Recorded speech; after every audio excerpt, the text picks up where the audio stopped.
달아 안 돼. 제 절규가 3월의 차가운 산 공기를 갈랐어요. 하지만 다리는 멈추지 않았습니다. 아니, 멈출 수가 없었어요. 착, 착, 착. 다리의 발톱이 미친 듯이 땅을 파헤쳤어요. 1년 동안 풀 죽어 있던 녀석이 갑자기 이런 엄청난 힘을 발휘했습니다. 다리의 눈에는 무언가 절박한 빛이 돌고 있었어요. 마치 반드시 파내야 한다는 듯이요. 여러분 혹시 구독과 좋아요 버튼을 누르고 영상을 보고 계신가요? 여러분의 참여가 영상을 제작하는데 큰 힘이 됩니다. 댓글로 어디서 사연을 듣고 계신지도 알려주세요. 이 이야기는 1년 전 엄마가 돌아가신 후로 거슬러 올라갑니다. 달아, 밥 먹어야지. 무릎을 꿇고 다리 앞에 앉았어요. 평소 같으면 꼬리를 살랑살랑 흔들며 달려왔을 텐데 다리는 저를 바라보더니 다시 고개를 돌려버렸습니다. 그 무관심한 눈빛이 제 가슴을 후볐어요. 저는 박지수, 38살이에요. 동물병원을 운영한 지 벌써 12년째입니다. 수의대를 졸업하고 26살에 수의사가 됐죠. 수많은 아픈 동물들을 치료해왔지만 정작 우리 다리 하나 제대로 돌보지 못하고 있었어요. 엄마가 돌아가신 지 1년이 지났습니다. 그 시간 동안 다리는 완전히 다른 개가 되어버렸어요. 예전엔 그렇게 활발하고 사람 좋아하던 녀석이었는데 어느 날부터인가 마당 한 구석에 웅크리고 앉아서 하루 종일 멍하니만 있었어요. 누나, 다리 저러다가 정말 죽는 거 아니야? 남동생 지훈이가 걱정스러운 목소리로 물어왔습니다. 교사인 동생답게 차분하지만 걱정 가득한 눈빛이었어요. 시간이 지나면 괜찮아질 거라고 생각했어요. 개들도 사람처럼 슬픔을 느끼겠지만 또 적응하면서 살아가는 거 아니겠어요? 하지만 1년이 지나도록 다리는 변하지 않았습니다. 오히려 더 심해졌어요. 가끔씩 마당 한가운데서 하늘을 보고 길게 울부짖곤 했는데 그 소리를 들으면 가슴이 먹먹해졌습니다. 마치 엄마를 부르는 것 같았거든요. 밤마다 진료실 유리창 너머로 마당 구석에 웅크린 다리를 바라봤어요. 6년 전 엄마가 직접 데려온 진돗개였지만 지금의 다리는 완전히 다른 개가 되어버렸습니다. 엄마가 돌아가신 후 1년째 엄마가 가장 아꼈던 다리는 완전히 다른 개가 되어버렸어요. 밥도 제대로 안 먹고 산책을 나가자고 해도 고개만 젓더니 다시 그 자리로 돌아가곤 했습니다. 마치 엄마를 기다리는 것처럼요. 누나, 이렇게 계속 둘 수는 없잖아. 지훈이가 조심스럽게 말을 꺼냈어요. 제 어깨가 무겁게 처졌어요. 동물병원을 운영한 지 12년, 수많은 아픈 동물들을 치료해왔지만 자신의 개 하나 제대로 돌보지 못하고 있다는 현실이 가슴을 짓눌렀습니다. 저는 지난 1년 동안 다리에게 온갖 검사를 다 해봤어요. 혈액 검사, 엑스레이, 초음파, 심지어 MRI까지.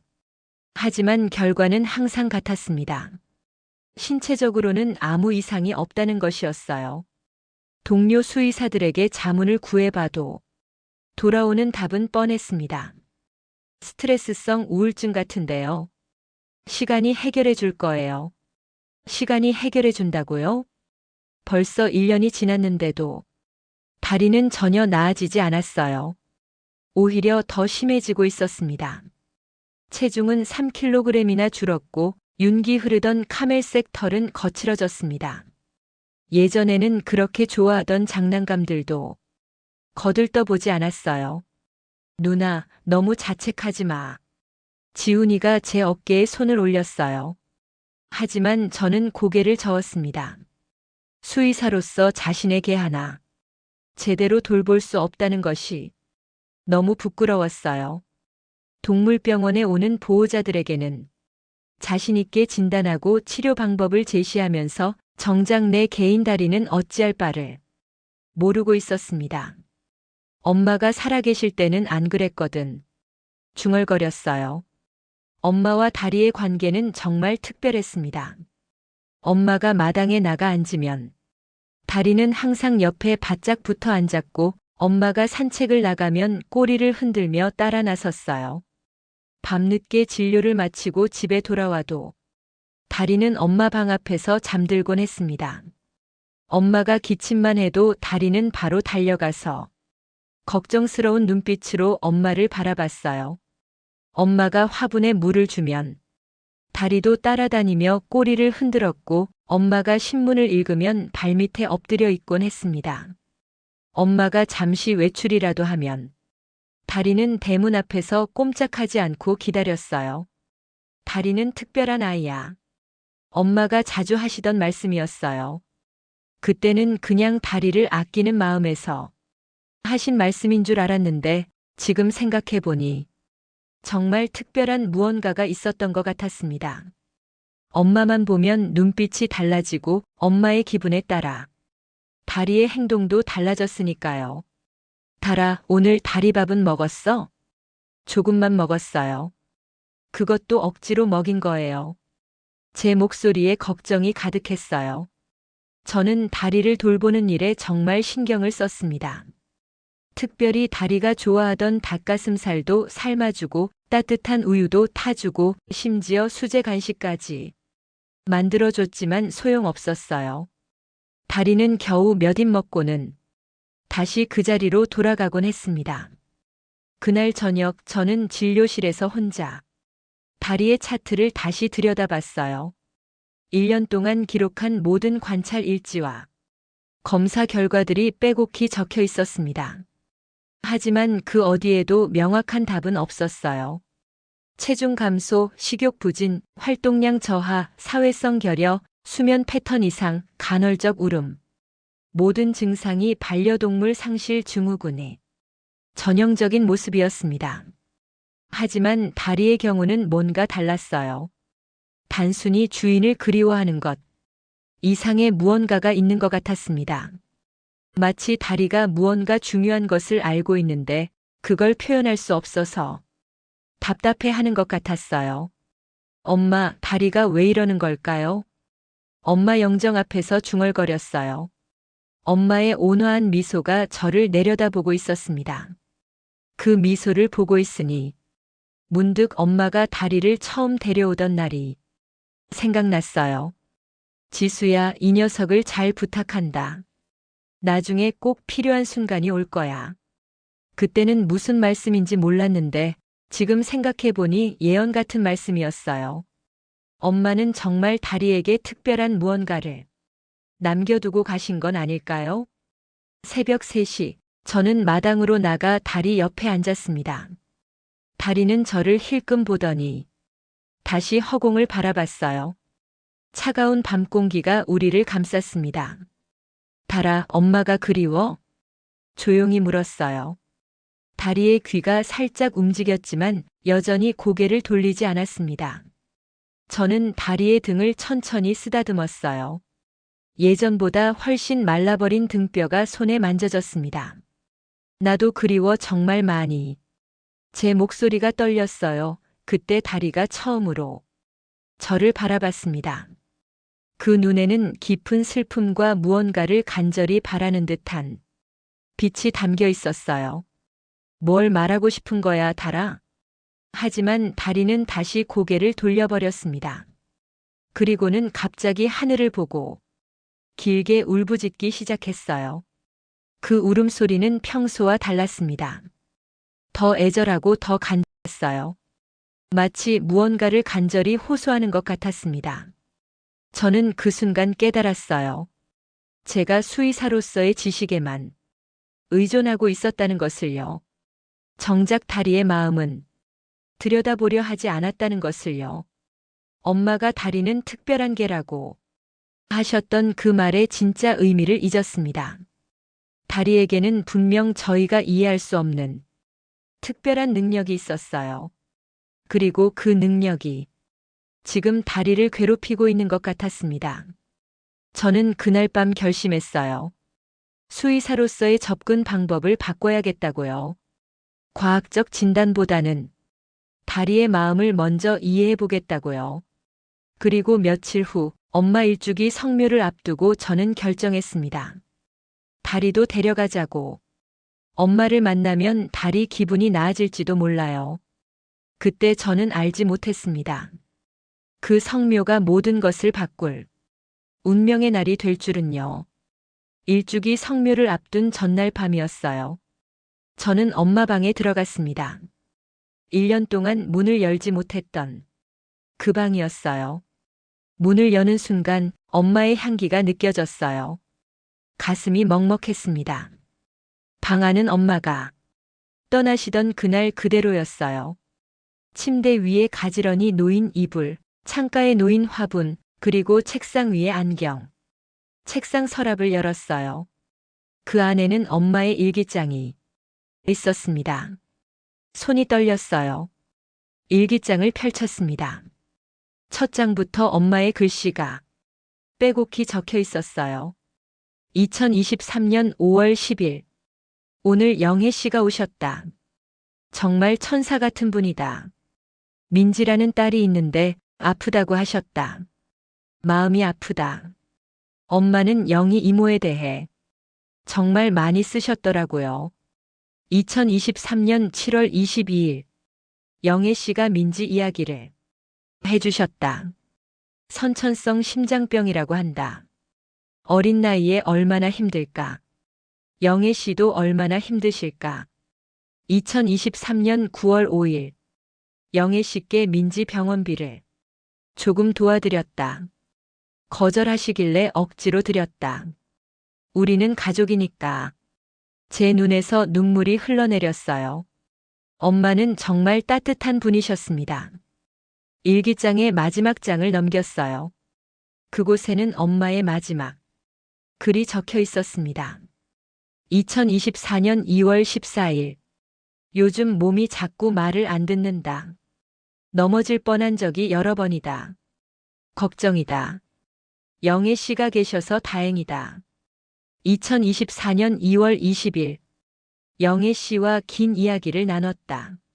민지가 많이 아프다고 한다. 마음이 너무 아프다. 내가 도와줄 수 있는 게 별로 없어서 미안하다. 그리고 마지막 문장. 나중에 아주 나중에 영혜 씨도 그렇고 민지도 그렇고 세상을 떠나게 되면 내 옆에 두고 싶다. 우리는 가족이니까. 일기장을 덮었습니다. 엄마의 마음이 느껴졌어요. 영혜 이모를 정말 가족처럼 아꼈다는 것을요. 그날 밤 저는 엄마와의 추억을 되새겼어요.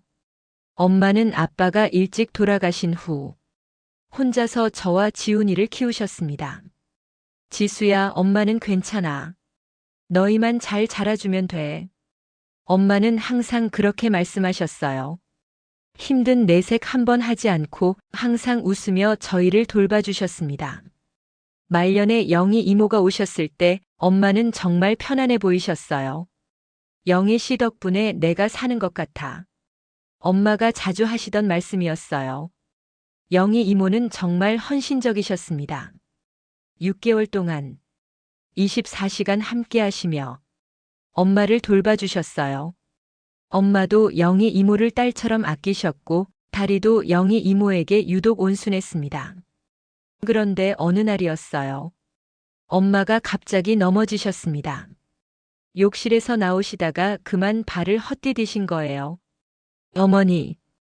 영희 이모의 비명이 집안을 울렸습니다. 저희는 급히 병원으로 달려갔어요. 골반 골절이었습니다. 의사 선생님은 수술이 필요하다고 하셨어요. 연세가 있으셔서 위험할 수 있지만 하지 않으면 더 위험합니다. 수술은 성공적이었어요. 의사 선생님도 잘 되었다고 하셨습니다. 하지만 며칠 후 합병증이 시작됐어요. 폐렴이었습니다. 노인 골절 수술 후에 자주 나타나는 합병증이라고 의사 선생님이 설명해 주셨어요. 엄마는 급격히 약해지셨습니다. 일주일을 버티지 못하고 엄마는 그렇게 저희 곁을 떠나셨어요. 너무 갑작스러웠습니다. 전날까지도 괜찮으셨는데 장례를 치르는 동안 영희 이모가 정말 많이 우셨어요.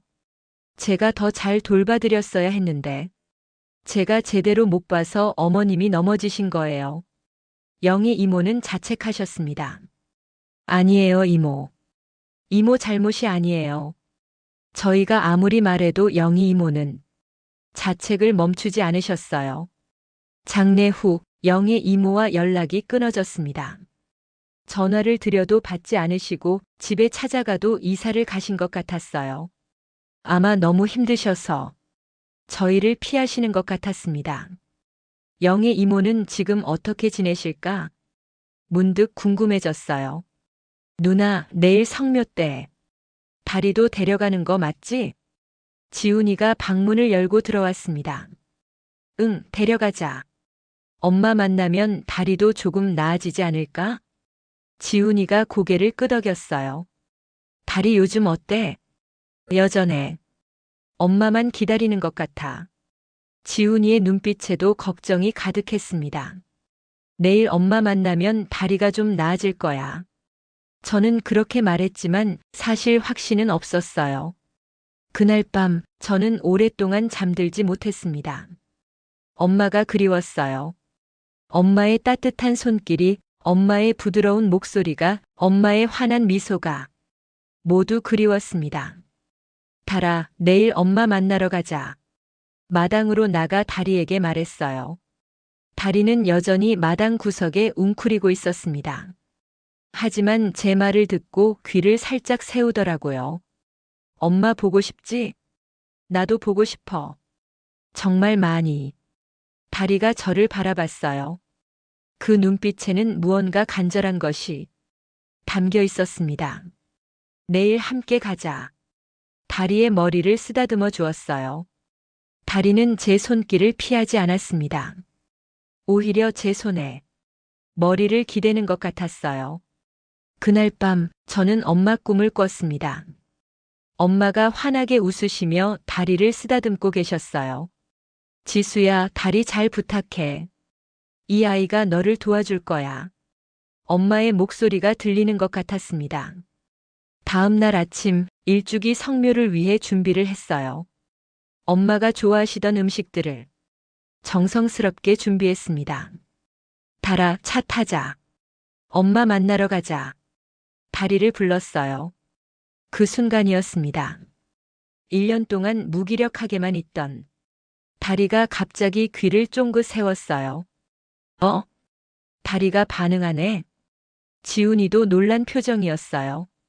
다리는 꼬리를 살짝 흔들며 차 쪽으로 걸어왔습니다. 정말 오랜만에 보는 다리의 적극적인 모습이었어요. 달아, 진짜 엄마 보고 싶었구나. 다리의 머리를 쓰다듬으며 말했어요. 다리는 제 손길에 온순하게 반응했습니다. 그래, 한번 데려가자. 엄마도 다리 보고 싶어 하실 거야. 차에 타자 다리는 뒷자리에서 조용히 앉아 창밖을 바라봤어요. 신기하게도 평소의 무기력한 모습과는 완전히 달랐습니다. 어딘가 가야 할 곳이 있다는 걸 아는 것처럼요. 다리 표정이 달라 보이지 않아? 지훈이가 뒷자리를 돌아보며 물었어요. 정말 그랬어요. 다리의 눈에는 1년 만에 처음으로 생기가 돌고 있었습니다. 하지만 그 생기 속에는 왠지 모를 긴장감도 섞여 있었어요. 저는 그때 알지 못했습니다. 오늘 성묘가 모든 것을 바꿀 운명의 날이 될 줄은요. 엄마 산소까지는 차로 40분 정도 걸렸어요. 다리는 뒷자리에서 조용히 앉아 창밖을 바라보고 있었는데 신기하게도 평소의 무기력한 모습과는 완전히 달랐습니다. 어디 가야 할 곳이 있다는 걸 아는 것처럼요. 산에 가까워질수록 다리는 점점 안절부절 못하는 모습을 보였습니다. 앉았다 일어섰다를 반복하며 창밖을 뚫어져라 바라봤어요. 마치 무언가를 찾고 있는 것 같았습니다. 왜 저러지? 백미러로 다리를 바라보며 중얼거렸어요. 수의사로서 동물의 행동 변화에 민감한 저였지만 다리의 이런 모습은 처음 보는 것이었습니다. 산소에 도착했습니다. 3월의 산은 아직도 쌀쌀했어요. 바람 한 점 없이 고요했습니다. 달아, 나와. 차 문을 열자 다리가 뛰어내렸어요. 1년 만에 보는 활발한 모습이었습니다. 달아, 엄마한테 인사해야지. 다리를 무덤 쪽으로 데려갔어요. 다리는 천천히 무덤 앞에 가더니 가만히 앉아 무덤을 바라보더라고요. 한참을 아무 소리도 내지 않고요. 아이고, 우리 다리. 엄마 많이 보고 싶었구나. 지훈이가 다리를 보며 안타까워했어요. 다리가 엄마 무덤 앞에서 얌전히 앉아있는 모습이 너무나 애틋했거든요. 마치 엄마와 대화를 나누고 있는 것 같았습니다. 저희는 제사상을 차리기 시작했어요. 엄마가 좋아하시던 음식들을 정성스럽게 올리고 향을 피웠습니다. 엄마, 저희 왔어요. 무덤 앞에 무릎을 꿇고 말했어요. 다리도 데려왔어요. 1년 동안 엄마 많이 그리워했거든요. 그렇게 준비를 하고 있는데 다리가 갑자기 일어나더니 무덤 주변을 빙빙 돌기 시작했어요. 달아, 왜 그래? 이상했어요. 아까까지만 해도 얌전히 앉아 있었는데 갑자기 안절부절 못하며 무덤 주변을 계속 맴돌았습니다. 그리고 그 순간이었습니다. 다리가 갑자기 미친 듯이 무덤을 파기 시작한 거예요. 달아, 뭐 하는 거야? 깜짝 놀라서 소리쳤어요. 다리는 앞발로 무덤의 흙을 격렬하게 파헤치며 낑낑거리는 소리를 내고 있었습니다. 1년 동안 보지 못했던 엄청난 에너지였어요. 달아, 안 돼. 그만해. 다리를 말리려고 했지만 다리는 전혀 멈출 기색이 없었어요. 오히려 더 격렬하게 파기 시작했습니다. 흙이 사방으로 튀었고 다리의 발톱은 땅을 긁는 소리를 냈어요. 누나, 이거 이상한데? 지훈이도 달려왔습니다. 다리의 행동은 정말 이상했습니다. 1년 동안 기력을 잃고 있던 녀석이 갑자기 이렇게 힘을 쓸 수 있다는 게 믿어지지 않았어요. 다리의 눈에는 무언가 절박한 빛이 돌고 있었어요. 마치 반드시 해야 할 일이 있다는 듯이요. 달아, 제발. 저는 다리를 끌어안고 말리려 했지만 다리는 제 팔을 빠져나가 다시 무덤으로 달려갔습니다. 그리고는 더욱 필사적으로 땅을 파기 시작했어요. 이건 정상이 아니야. 지훈이가 놀란 목소리로 말했어요. 평소 얌전하고 말 잘 듣던 다리가 이렇게 고집을 부린 적은 한 번도 없었거든요. 무엇보다 엄마 무덤을 파다니. 이건 정말 상상할 수 없는 일이었어요. 다리는 마치 무언가에 홀린 것처럼 계속 땅을 팠어요. 발톱이 상해서 피가 나는데도 멈추지 않았습니다. 그 모습이 너무나 처절해서 보고 있을 수가 없었어요. 누나, 저거 정말 정상이 아닌 것 같은데? 지훈이가 걱정스러운 목소리로 말했어요. 정말 그랬어요. 다리의 행동은 단순한 그리움이나 스트레스로 설명할 수 있는 수준을 넘어서 있었습니다. 결국 저와 지훈이가 함께 달려들어서 다리를 억지로 끌어안았어요. 다리는 팔다리를 버둥거리며 저항했지만 두 사람의 힘에는 당할 수 없었습니다. 달아, 진정해. 다리를 꽉 안으며 달랬어요.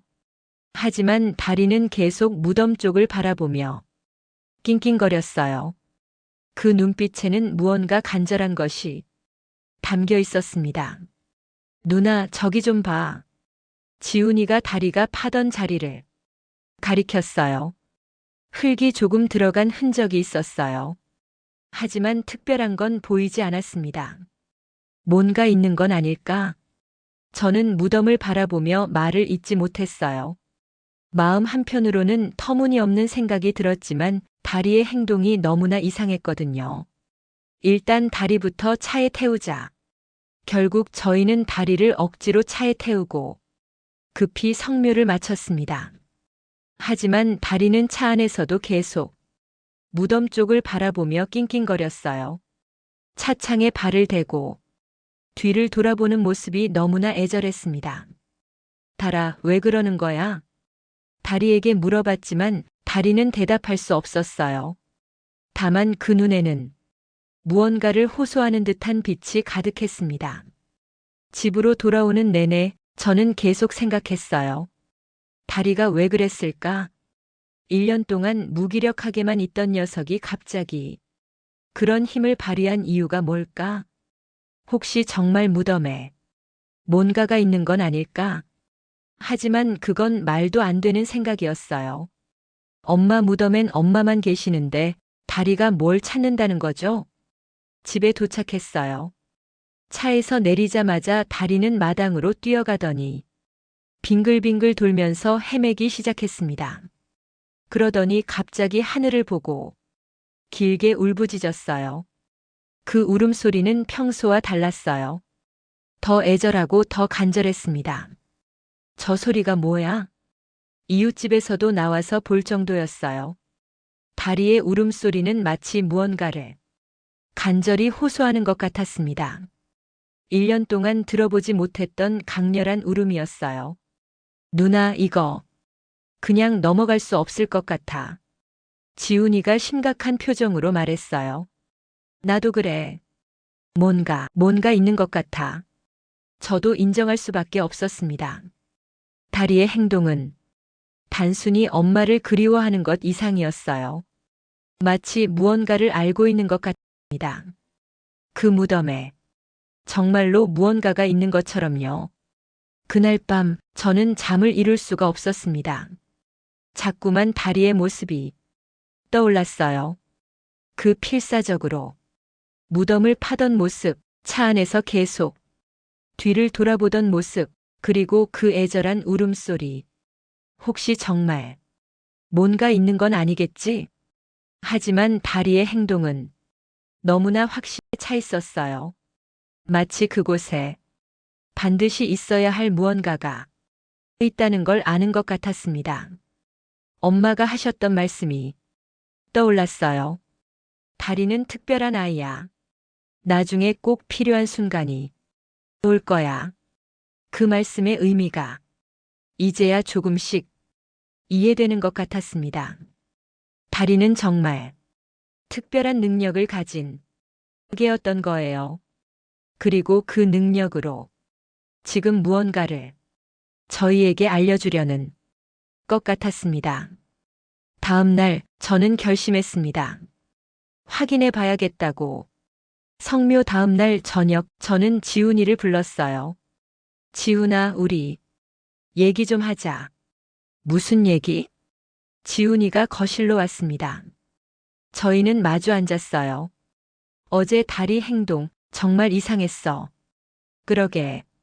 1년 동안 무기력하다가 갑자기 저런 힘을. 지훈이도 같은 생각이었나 봐요. 내가 12년 동안 수의사로 일하면서 저런 건 처음 봤어. 동물들이 특별한 능력이 있다는 건 알지만 다리는 뭔가 달라. 엄마가 항상 하시던 말씀 있잖아. 다리는 특별한 아이라고. 맞아. 나중에 꼭 필요한 순간이 온다고도 하셨지. 저희는 잠시 침묵했어요. 누나, 혹시 정말 뭔가 있는 거 아닐까?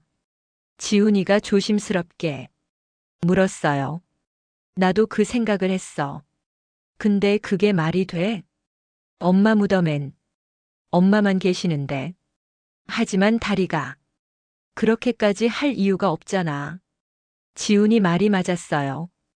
다리가 저렇게 필사적으로 행동한 이유가 분명 있을 거예요.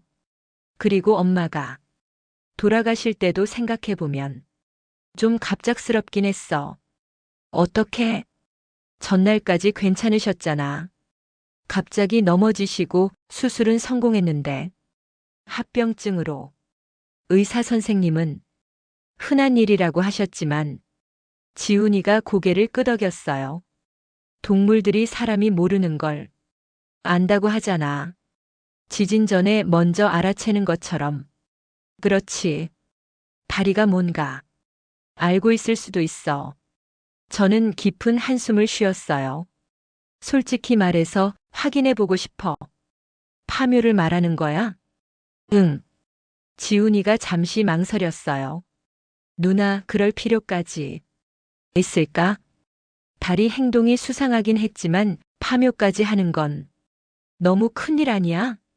나도 처음엔 그렇게 생각했어. 저는 지훈이를 바라봤어요. 하지만 어제를 다시 생각해봐. 1년 동안 풀 죽어 있다가 무덤에서 갑자기 그랬던 게 우연일까?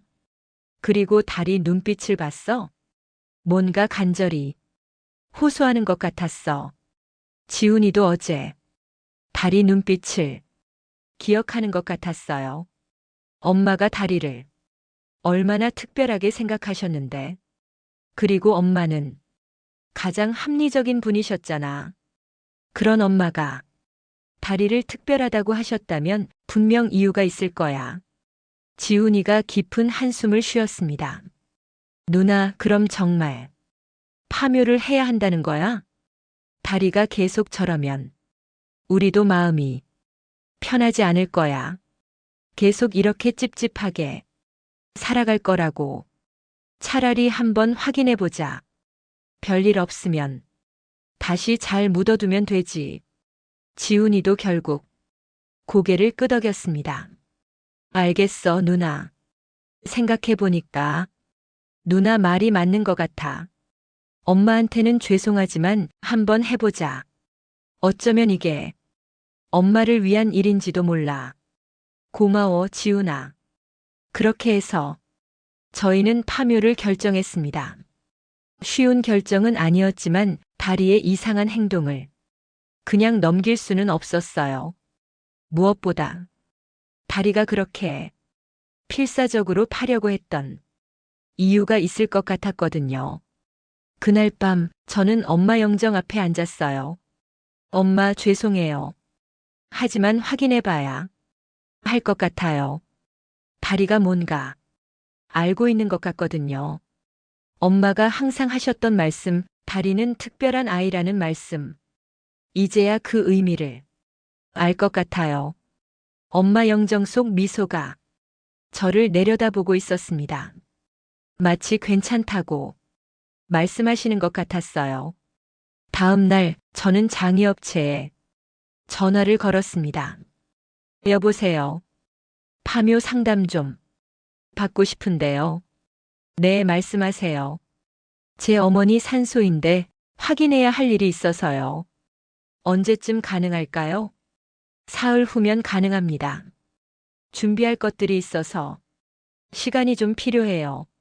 알겠습니다. 사흘 후로 부탁드려요. 전화를 끊고 나니 가슴이 두근거렸어요. 정말 파묘를 하는구나. 엄마 무덤을 파는 것에 대한 죄스러움도 있었지만 한편으론 궁금하기도 했어요. 정말 뭔가 나올까? 아니면 그냥 다리의 이상 행동일 뿐일까? 그날 밤 저는 잠을 이루지 못했습니다. 계속 생각이 복잡했어요. 만약 정말 뭔가가 나온다면 그게 뭘까? 왜 엄마 무덤 옆에 있는 걸까? 누가 묻은 걸까? 온갖 생각이 머릿속을 스쳐 지나갔어요. 다리는 그날 이후로도 계속 이상했습니다. 밤마다 하늘을 보고 울부짖었고 낮에는 마당을 빙빙 돌며 헤맸어요. 마치 무언가를 기다리는 것 같았습니다. 달아, 조금만 기다려. 곧 확인할 수 있을 거야. 다리에게 말했어요. 다리는 저를 바라보더니 작게 울음소리를 냈어요. 마치 알겠다고 대답하는 것 같았습니다. 사흘이 지났습니다. 파묘 당일 아침이었어요. 저는 일찍 일어나 준비를 했습니다. 지훈아, 일어났어? 응, 누나. 준비 다 했어. 그럼 가자. 엄마, 저희 갑니다. 죄송해요. 엄마 영정에 절을 하고 집을 나섰어요. 차에 타자 다리가 갑자기 귀를 쫑긋 세웠어요. 마치 오늘이 특별한 날이라는 걸 아는 것 같았습니다. 파묘 당일 이른 아침부터 산에는 짙은 안개가 깔려 있었습니다. 3월 중순이었지만 산 위는 여전히 쌀쌀했고 바람 한 점 없이 고요했어요. 산소에 도착하자 장의업체 직원들이 이미 와 있었어요. 삽과 각종 도구들을 준비해 두고 저희를 기다리고 있었습니다. 안녕하세요. 파묘 신청하신 박지수 씨 맞으시죠? 네, 맞습니다. 그럼 시작하겠습니다. 장의업체 직원들이 조심스럽게 봉분의 흙을 걷어내기 시작했습니다. 한 삽 한 삽 뜰 때마다 제 심장이 두근거렸어요. 정말 뭔가 나올까? 아니면 그냥 다리의 이상 행동일 뿐일까? 누나, 괜찮아? 지훈이가 창백해진 제 얼굴을 보며 걱정스럽게 물었어요. 응, 괜찮아. 고개를 끄덕였지만 손은 계속 떨리고 있었습니다. 다리가 그렇게까지 했으니까 분명 뭔가 있을 거야. 지훈이가 제 손을 꽉 잡으며 말했어요. 하지만 지훈이 손도 차갑게 식어 있었습니다. 그런데 무덤을 판 지 어느 정도 지났을 때 장의업체 직원들이 뭔가를 발견하고 멈칫했어요. 이건 뭐지? 직원 한 명이 고개를 갸우뚱하며 말했어요. 장의업체 직원들은 엄마 관 위치보다 조금 옆을 파더니 놀란 눈으로 뭔가를 계속 확인했어요. 뭐가 나왔나요? 무슨 일 있어요? 다가가서 물었습니다. 가슴이 쿵쾅거렸어요. 정말 다리가 맞았던 걸까요? 유골함이. 여기 유골함이 있는데요. 뭐라고요? 저는 깜짝 놀라서 무덤을 들여다봤어요. 정말로 유골함이 있었습니다. 작은 사각형 모양의 하얀색 함이었어요. 이거 혹시 가족분들이 알고 있는 건가요? 아니요. 저희는 유골함을 묻은 적이 없어요. 제 목소리가 높아졌어요. 이게 뭔 일인가 싶었거든요. 그럼 저희 엄마 말고 다른 분이 함께 묻혀 있다는 건가요? 그런 것 같습니다.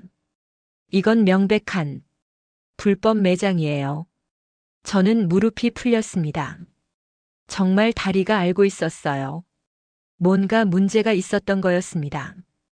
1년 동안 다리가 괴로워했던 이유가 바로 이것 때문이었던 거예요. 직원들이 조심스럽게 유골함을 들어 올렸어요. 유골함은 생각보다 작았어요. 앞면에 작은 명패가 붙어 있었습니다. 이름이 적혀 있네요. 이민지라고 되어 있습니다. 이민지.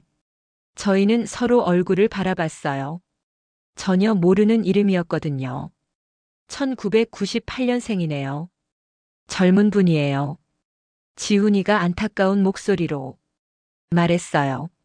25살이면 정말 젊은 나이였습니다. 그런데 왜 우리 엄마 무덤 옆에 직원이 유골함을 더 자세히 살펴봤지만 다른 정보는 없었어요. 이상하네요. 보통은 화장일자나 화장 정보도 적혀 있는데 이름만 있네요. 혹시 언제 묻힌 건지 알 수 있나요?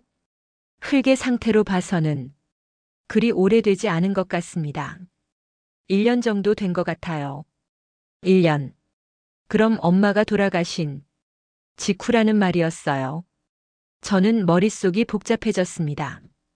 일단 경찰에 신고해야겠어요. 저는 바로 112에 신고를 했어요. 경찰이 현장에 도착하는 데는 30분 정도 걸렸습니다. 신고하신 분이 박지수 씨죠? 네, 맞습니다. 경찰관이 상황을 확인하고 사진을 찍었어요. 유골함도 증거물로 임시 보관하기로 했습니다. 이민지라는 분에 대해서 아시는 게 있으신가요? 전혀 모르겠어요. 처음 듣는 이름이에요. 고개를 저었어요. 정말로 전혀 알지 못하는 사람이었습니다. 그럼 수사를 통해 신원을 확인해 보겠습니다. 며칠 시간이 걸릴 수 있어요. 경찰이 돌아간 후 저희는 집으로 돌아왔어요. 하지만 마음이 편하지 않았습니다. 누나 이민지. 누구일까? 모르겠어. 25살이면 정말 젊은 나이인데 아무 관련 없는 사람이 엄마 무덤 옆에 묻힐 리는 없고 뭔가가 있는 것 같은데 집에 도착하자마자 다리가 저희를 맞이했어요. 신기하게도 다리의 표정이 어제와는 완전히 달랐습니다. 1년 만에 처음으로 꼬리를 흔들며 반겨주었어요. 달아, 너 알고 있었구나. 다리를 안으며 말했어요. 다리는 제 얼굴을 할라주었습니다. 마치 이제야 알아줘서 고맙다는 듯이요. 다리가 정말 똑똑하네. 우리가 모르는 걸 알고 있었어. 지훈이도 다리를 쓰다듬으며 말했어요. 다리는 1년 만에 처음으로 밥도 잘 먹었습니다. 며칠이 지나고 경찰서에서 연락이 왔어요. 신원 확인이 쉽지 않은 상황입니다. 동명이인이 너무 많고 정보도 너무 제한적입니다. 그럼 어떻게 해야 하나요? 좀 더 시간을 두고 수사해 보겠습니다. 혹시 고인과 관련해서 짐작되는 분이 있으시면 연락 부탁드려요. 전화를 끊고 나서 저는 고민에 빠졌어요. 어떻게 해야 하지? 도대체 우리가 모르는 뭐가 숨겨져 있는 거지? 그저 이렇게 두고만 볼 수 없었습니다. 그때 문득 생각이 났어요. 엄마를 간병해 주셨던 영희 이모. 영희 이모는 마지막까지 엄마를 가장 가까이에서 돌봐주신 분이에요. 엄마 간병에 최선을 다해주신 저희에겐 정말 고마운 분이자 가족 같은 분이었습니다. 혹시 엄마가 영희 이모에게 뭔가를 말씀하지 않았을까요? 아니면 영희 이모가 뭔가를 알고 계신 건 아닐까요? 지훈아, 영희 이모. 연락처 있지? 응, 있어. 왜? 혹시 영희 이모가 뭔가 아실지도 몰라. 엄마를 가장 가까이에서 돌봐주셨잖아. 지훈이도 고개를 끄덕였어요. 맞아. 한번 물어보자. 그래서 바로 영희 이모에게 전화를 걸었어요. 여보세요. 전화를 걸자 영희 이모의 목소리가 들렸습니다. 아, 지수 씨. 오랜만이네요. 어쩐 일이세요? 영희 이모 목소리에 반가움이 담겨 있었어요. 하지만 뭔가 조심스러운 기색도 느껴졌습니다. 영희 이모, 잘 지내시죠? 네, 그럭저럭요. 지수 씨는요? 저도 잘 지내요. 이모, 혹시 시간 되시면 저희 집에 좀 와주실 수 있어요? 제 목소리가 떨렸어요. 엄마 관련해서 여쭤볼 게 있어서요. 어머님 관련해서요? 무슨 일인데요? 영희 이모 목소리에 약간의 긴장감이 섞였어요. 뭔가 예상하고 있었던 것 같은 느낌이었습니다. 전화로는 설명하기 어려워서요. 와주시면 자세히 말씀드릴게요. 별로 급한 건 아니니까 편하실 때 오세요. 그럼 조만간 갈게요. 며칠 후 영희 이모가 저희 집을 찾아오셨어요. 초인종 소리가 들렸습니다. 지수 씨, 저 왔어요. 문을 열자 영희 이모가 서 계셨어요. 검은 옷차림의 영희 이모는 수척하고 지친 모습이었어요. 1년간 고생한 흔적이 역력했습니다. 손에는 상처 자국들도 보였어요. 어서 오세요, 이모. 그런데 그 순간이었습니다. 마당에 있던 다리가 갑자기 귀를 쫑긋 세우더니 달려왔어요. 다리와 영희 이모는 눈을 마주쳤어요. 그런데 놀라운 일이 벌어졌습니다. 다리의 표정이 확 밝아진 거예요. 어머, 달아. 잘 지냈니? 영희 이모가 반갑게 소리치며 손을 내밀었어요. 다리는 꼬리를 살랑살랑 흔들며 영희 이모에게 달려가더니 다리의 몸을 비비기 시작했습니다. 달아, 영희 이모가 그렇게 좋아? 웃으며 말했어요. 1년 동안 누구에게도 애교를 부리지 않던 다리가 영희 이모에게만은 이렇게 반가워하다니요. 우리 다리가 얼마나 기특한지 몰라요. 제가 어머님 돌봐드릴 때 항상 옆에서 도와줬거든요. 영희 이모가 다리를 쓰다듬으며 정말 반가워하셨어요. 아이고, 여전히 잘생겼네. 우리 다리. 들어오세요, 이모. 저희는 거실로 들어갔어요. 영희 이모는 평소와 다름없이 편안한 모습이었습니다. 지훈이와도 인사를 나누었어요. 정말 오랜만에 만나는 거라 다들 반갑습니다. 그런데 무슨 일이세요?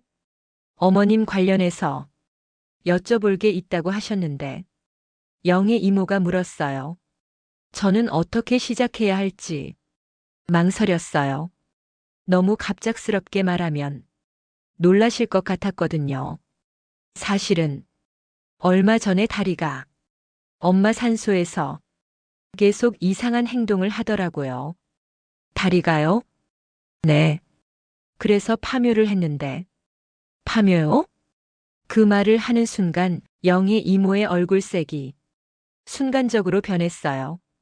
밝았던 표정이 사라지고 뭔가 긴장한 듯한 기색이 역력했습니다. 네. 다리가 자꾸 무덤을 파려고 해서 이상해서 확인해 봤는데. 그래서요? 영희 이모의 목소리가 떨리고 있었어요.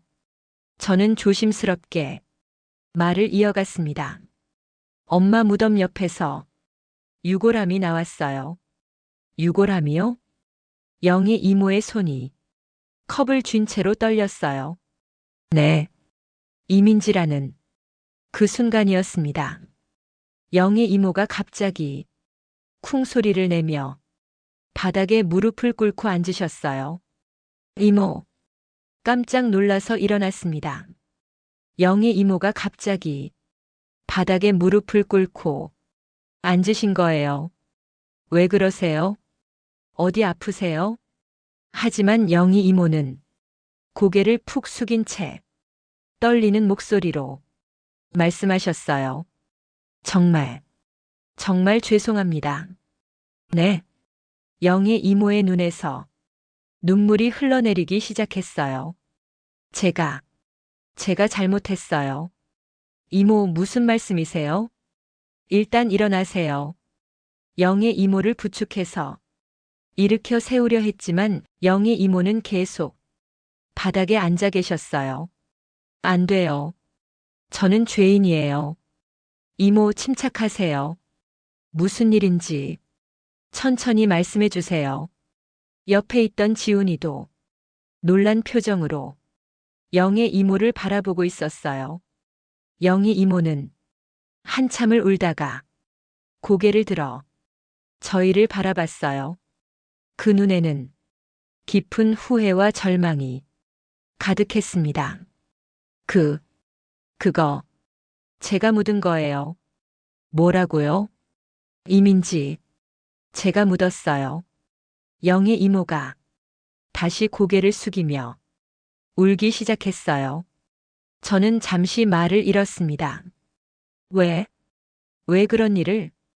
조심스럽게 물었습니다. 이유가 있으신 거죠? 영희 이모가 아무 이유 없이 그렇게 하시지 않을 걸 알아요. 괜찮으니까 진정하시고 천천히 얘기해 보세요. 영희 이모는 한참을 울다가 떨리는 목소리로 대답했어요. 이민지는 제 딸이에요. 그 순간 거실에 정적이 흘렀습니다. 영희 이모에게 따님이 있었다는 것도 처음 듣는 얘기였어요. 저는 영희 이모 옆에 조용히 앉았습니다.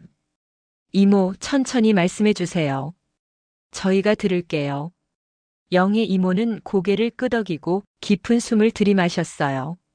그리고는 떨리는 목소리로 이야기를 시작하셨습니다. 민지는 태어날 때부터 심장에 구멍이 있어서 어릴 때부터 수술을 받으며 살아왔어요. 영희 이모의 목소리가 더욱 떨렸어요. 7살 때 첫 수술, 12살 때 두 번째 수술, 고등학교 2학년 때 세 번째 수술. 민지의 어린 시절은 거의 병원에서 보냈다고 해도 과언이 아니었어요. 저는 가슴이 먹먹해졌어요. 수의사로서 아픈 동물들을 많이 봤지만 어린아이가 그렇게 고생했다는 이야기는 들을 때마다 마음이 아팠거든요. 민지 아버지는 민지가 13살 때 교통사고로 세상을 떠났어요. 그때부터 저는 혼자서 아픈 딸을 키워야 했습니다. 영희 이모의 눈물이 뺨을 타고 흘러내렸어요. 남편이 남겨놓은 보험금과 집까지 팔아가며 민지의 병원비를 댔어요. 그럼에도 병원비가 부족해서 간병일, 청소일, 닥치는 대로 일했습니다. 그럼 영희 이모가 우리 엄마 간병하실 때도 네, 그때도 민지는 병원에 있었어요. 민지는 참 착한 아이였어요. 엄마 걱정할까봐 아프다는 소리 안 했거든요. 영희 이모가 잠시 말을 멈추고 눈물을 닦았어요. 민지는 의대에 진학했어요. 자신처럼 아픈 사람들을 돌보는 의사가 되고 싶다고 했습니다. 엄마, 내가 의사가 되면 엄마는 이제 일 안 하셔도 돼요. 그렇게 말하던 민지가 떠올랐습니다. 하지만 영희 이모의 목소리가 더욱 떨리기 시작했어요. 졸업을 앞두고 있던 어느 날 민지가 쓰러진 겁니다. 어머, 제 옆에서 지훈이가 놀란 소리를 냈어요. 응급실로 달려갔을 때 의사는 심장 상태가 급격히 악화됐다고 했어요. 즉시 대형 수술이 필요하지만 성공 확률은 30%도 안 된다고 했습니다. 영희 이모의 목소리가 점점 작아졌어요. 그리고 수술비는 5천만 원이었어요. 5천만 원. 지훈이가 놀란 목소리로 말했어요. 저는 망설일 시간도 없었어요. 돈이 없어도 일단 수술부터 받게 해달라고 의사에게 매달렸습니다. 저희 딸 살려주세요. 돈은 제가 어떻게든 마련할게요. 영희 이모가 흐느끼기 시작했어요. 하지만 병원에서는 수술비 선납을 요구했어요. 이미 밀린 병원비까지 합쳐서 총 7천만 원을 먼저 내야 한다는 거였습니다. 7천만 원. 중얼거렸어요. 그 큰 돈을 어떻게 마련하셨을까요? 저는 그 길로 사채업자를 찾아갔어요. 이자가 상당했지만 딸의 생명 앞에서는 그런 것도 중요하지 않았습니다. 집에 있던 모든 것을 담보로 잡히고 손에 피가 나도록 도장을 찍었어요. 영희 이모의 손을 보니 정말로 상처 자국들이 있었어요. 수술은 18시간 동안 계속됐어요. 저는 그 시간 동안 병원 복도에서 무릎을 꿇고 기도했습니다. 제발 딸만은 살려달라고. 자신의 목숨을 가져가도 좋으니 딸만은 살려달라고요. 영희 이모 목소리에 절망이 가득했어요. 물도 안 마시고 화장실도 안 가고 그냥 계속 기도만 했어요. 수술 결과는 어떠셨어요? 조심스럽게 물었어요. 수술은 성공했습니다. 하지만 민지는 의식을 찾지 못했어요.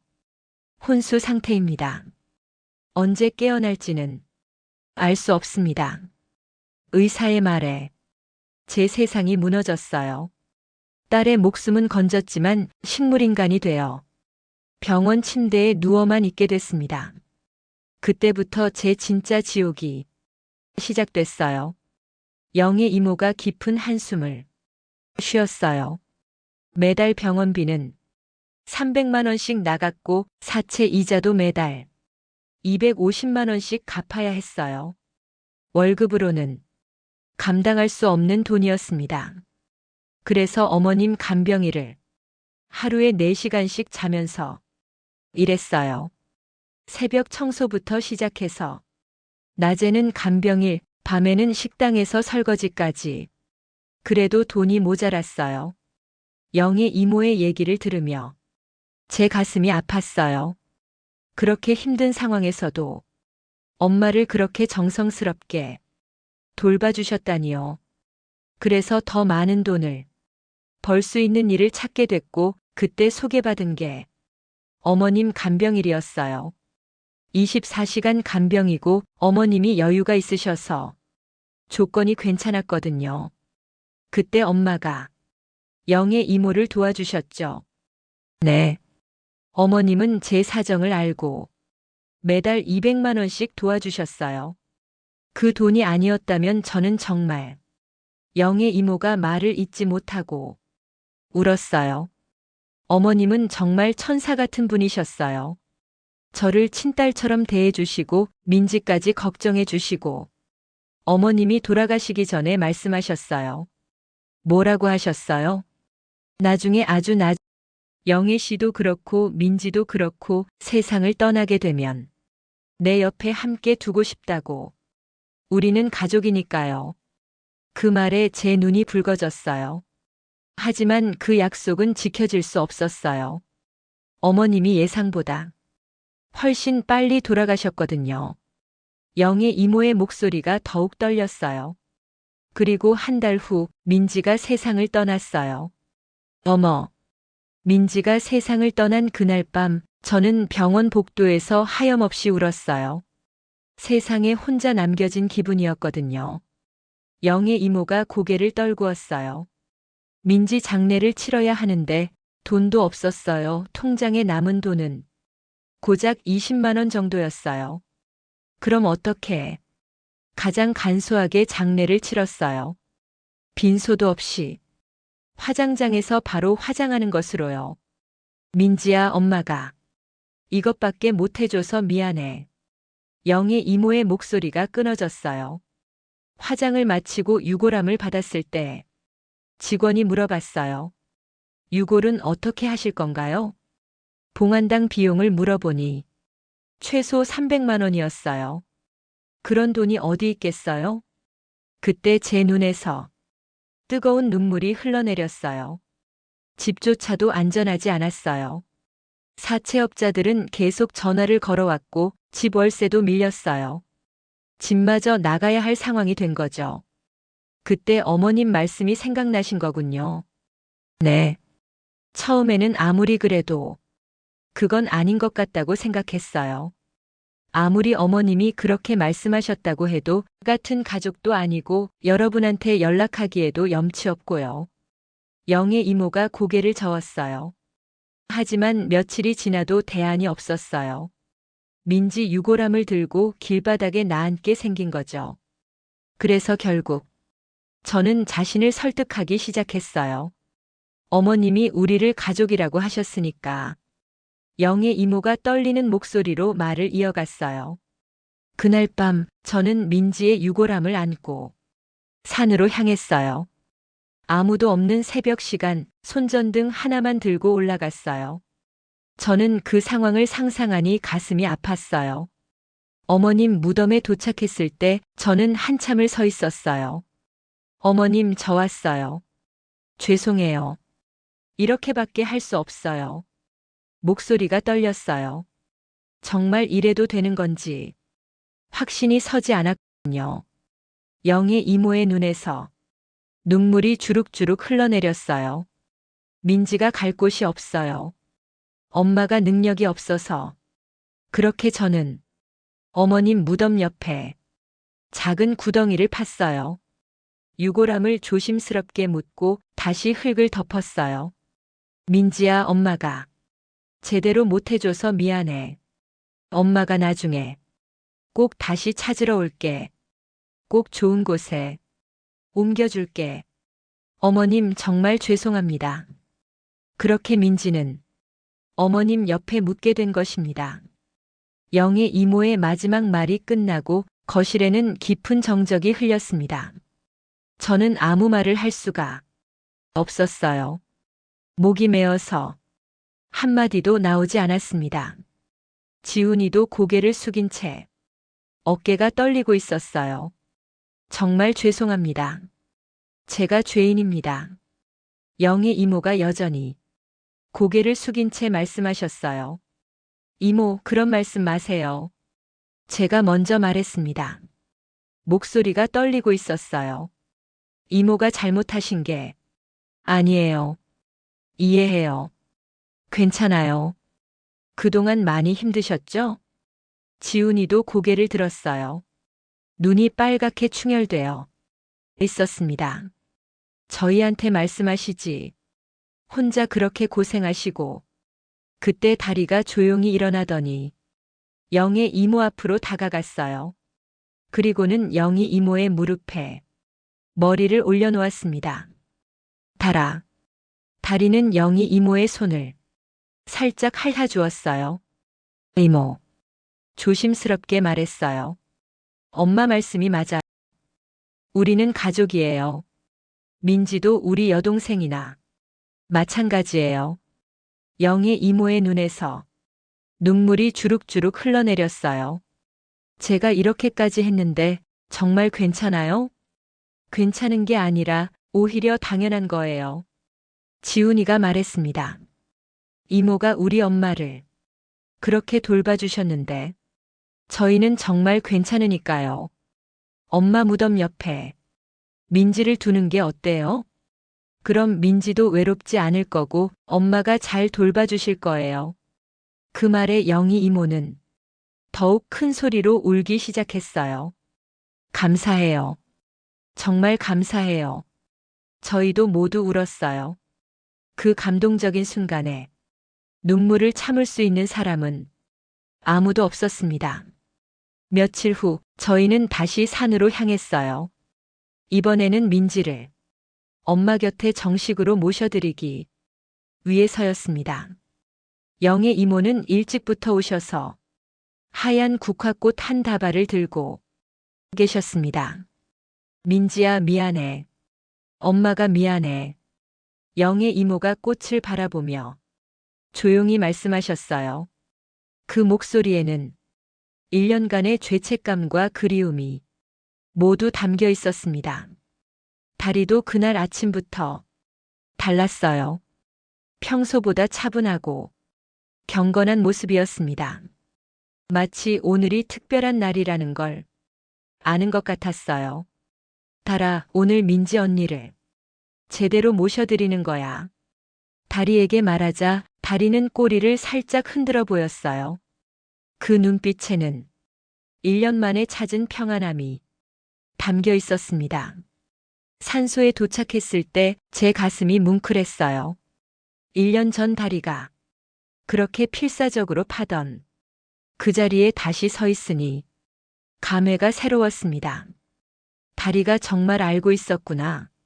지훈이가 다리를 바라보며 말했어요. 다리는 특별한 개니까. 대답했어요. 엄마가 하시던 그 말씀이 이제야 완전히 이해됩니다. 영의 이모는 한참을 엄마 무덤을 바라보셨어요. 어머님 감사합니다. 좋은 가족을 만나게 해주셔서 제 인생을 살려주셔서. 영의 이모의 목소리가 떨리고 있었어요. 저도 무덤 앞에 서서 묵념했습니다. 엄마, 이제 걱정하지 마세요.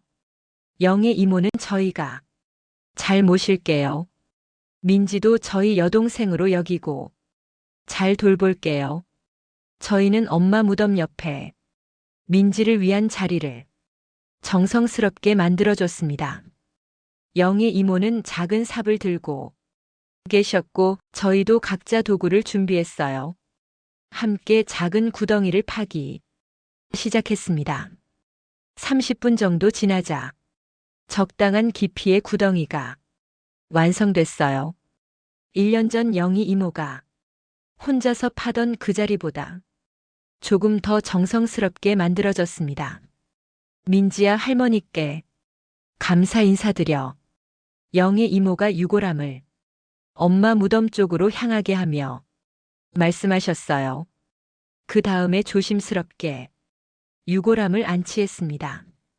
영희 이모의 눈에서 눈물이 흘러내렸지만 이번에는 슬픔보다는 안도의 눈물이었습니다. 1년 동안 가슴에 품고 있던 무거운 짐을 내려놓는 기분이었을 거예요. 저희는 다시 흙을 덮기 시작했어요. 정성스럽게, 조심스럽게 덮었습니다. 흙을 다 덮고 나서 저희는 주변을 정리했어요. 엄마 무덤과 자연스럽게 이어지도록 봉분도 조금 다듬었습니다. 영의 이모는 새로 만든 민지의 자리에 가져온 국화꽃을 한 송이 올려놓으셨어요. 민지야, 엄마가 자주 올게. 할머니랑 잘 지내고 있어. 마지막으로 저희는 모두 함께 절을 올렸습니다. 엄마와 민지에게 드리는 마음 깊은 인사였어요. 저희는 또 하나의 결정을 내렸습니다. 이모, 엄마 유산 일부를 받으셔야 해요. 엄마가 원하셨어요. 안 돼요. 그건 정말 안 돼요. 영의 이모가 깜짝 놀라며 손을 저었어요. 이미 너무 많이 받았는데 어떻게 재산까지. 이모, 이것도 엄마 뜻이에요. 우리가 무시할 수 없어요. 지훈이가 엄마 일기장을 들어보이며 말했어요. 영희 이모 거절하시면 오히려 엄마가 서운해 하실 거예요. 이모는 정말 저희보다도 엄마를 잘 돌봐주셨어요. 그런 이모 때문에 저희도 든든했고요. 그리고 엄마뿐만 아니라 저희도 영희 이모를 가족처럼 생각해요. 그런 이모가 이렇게 힘든데 저희가 도와야죠. 결국 영희 이모는 저희의 강력한 권유에 못 이겨받기로 하셨어요. 물론 유산의 일부였지만 영희 이모가 앞으로 숨통이 트일 정도의 금액이었습니다. 정말 감사해요. 어떻게 이런 은혜를. 이모, 그렇게 고마우면 열심히 사셔서 저희한테 다 돌려주세요. 영희 이모는 그 자리에서 한참을 울며 고마워하셨어요. 그리고 저희는 또 하나의 제안을 했어요. 이모, 혹시 다리와 함께 지내실 생각 없으세요? 네. 다리를요? 저희가 워낙 바빠서 다리가 낮에 혼자 있는 시간이 많거든요. 그리고 이모도 혼자 계시고 다리도 이모를 정말 좋아하고 이모도 외롭지 않으실 테고 서로에게 좋을 것 같아서요. 영의 이모는 다리를 바라보셨어요. 다리는 마치 대화 내용을 알아듣는 것처럼 영의 이모 곁에 다가가서 앉았습니다. 달아, 이모랑 같이 살래? 영의 이모가 다리에게 물어보셨어요. 다리는 꼬리를 흔들며 영의 이모의 손을 핥아주었어요. 마치 그럼요라고 대답하는 것 같았습니다. 어머, 봐요. 다리가 좋다고 하네요. 네, 좋아요. 저도 다리와 함께 있으면 정말 좋을 것 같아요. 그렇게 해서 다리는 영의 이모와 함께 살게 되었습니다. 그로부터 몇 주가 지났습니다. 영희 이모는 엄마의 유산 일부로 사채 빚도 모두 갚으시고 작은 아파트도 마련하셨습니다. 하지만 무엇보다 달라진 건 영의 이모의 표정이었어요. 이제서야 편안한 미소를 보였습니다. 정말 꿈만 같아요. 영의 이모가 저희 집에 놀러 오셔서 말씀하셨어요. 이런 날이 올 줄 누가 알았겠어요? 다리도 영희 이모와 정말 행복하게 지냈어요. 일주일에 한 번씩은 저희가 영희 이모 집에 놀러 가곤 했는데 갈 때마다 정말 행복해 보였어요. 어머, 달아, 산책하자. 영희 이모가 말씀하시면 다리는 신이 나서 꼬리를 흔들며 따라갔어요. 다리가 정말 건강해졌네요. 다리의 털도 윤기가 흐르고 표정도 훨씬 밝아졌어요. 저도 다리 덕분에 매일이 즐거워요. 아침에 일어나면 다리가 반겨주고 저녁에도 함께 있어주고 정말 외롭지 않아요. 그리고 산책도 매일 하게 되니까 건강해진 것 같아요. 그렇게 1년이 흘렀습니다. 엄마 이주기가 다가왔어요. 그동안 저희 가족에게는 정말 많은 일들이 있었어요. 영희 이모는 이제 완전히 저희 가족이 일원이 되셨고 다리는 영희 이모와 함께 정말 행복하게 지내고 있었습니다. 이주기 성묘 전날 밤 저희는 모두 영의 이모 집에 모였어요. 내일 엄마 이주기예요. 벌써 2년이 지났다니 정말 시간이 빠르네요. 그러게요. 정말 많은 일이 있었어요. 영의 이모가 다리를 쓰다듬으며 말씀하셨어요. 다리는 영희 이모 무릎에 머리를 기대고 편안하게 있었어요. 정말 평화로운 모습이었습니다. 달아, 내일 할머니 만나러 가자. 영희 이모가 다리에게 말씀하셨어요. 다리는 꼬리를 살짝 흔들어 보였어요. 아직도 엄마를 기억하고 있는 것 같았습니다. 다음 날 아침 저희는 모두 함께 산소를 향했습니다. 영희 이모와 다리 그리고 저희 가족 모두가 함께였어요. 3월의 산은 정말 아름다웠어요. 곳곳에 봄꽃들이 피어 있고 새들이 지저귀는 소리가 들렸습니다. 정말 좋은 날씨네요. 어머님도 기뻐하실 것 같아요. 산소에 도착했을 때 저는 깜짝 놀랐어요. 무덤 주변에 작은 들꽃들이 가득 피어 있었거든요. 마치 누군가 일부러 심어 놓은 것처럼 예쁘게 피어 있었어요. 이 꽃들은 언제 지훈이도 신기했어요. 작년에는 이런 꽃들이 없었는데요. 자연적으로 피어난 것 같네요. 정말 예쁘네요. 마치 어머님이 우리를 위해 준비해 주신 것 같아요. 저희는 무덤 앞에서 차례를 지냈습니다. 엄마, 저희 왔어요. 저희 모두 건강하게 잘 지내고 있어요. 어머님, 저도 잘 지내고 있어요. 정말 감사해요. 영의 이모도 말씀하셨어요. 민지야, 엄마도 이제 정말 행복해. 할머니랑 함께 있어서 외롭지 않지? 그때 다리가 갑자기 일어나더니 무덤 주위를 천천히 걸어 다니기 시작했어요. 하지만 2년 전과는 완전히 달랐어요. 불안해하거나 파려고 하는 게 아니라 그냥 평온하게 걸어 다니는 거였어요. 다리가 인사하는 것 같네. 지훈이가 말했어요. 다리는 무덤을 한 바퀴 돌더니 저희 앞으로 왔어요. 그리고는 무덤을 향해 앉아서 잠시 가만히 있었습니다. 어머님, 다리가 인사드려요. 영의 이모가 말씀하셨어요. 달아, 할머니한테 잘 지낸다고 말씀드려. 다리는 한 번 더 짧게 짖었어요. 정말 말하는 것 같았습니다. 그 순간 바람이 살랑 불어왔어요. 무덤 위의 들꽃들이 바람에 흔들리면서 정말 아름다운 모습을 보여줬어요. 엄마, 이제 다 이해했어요.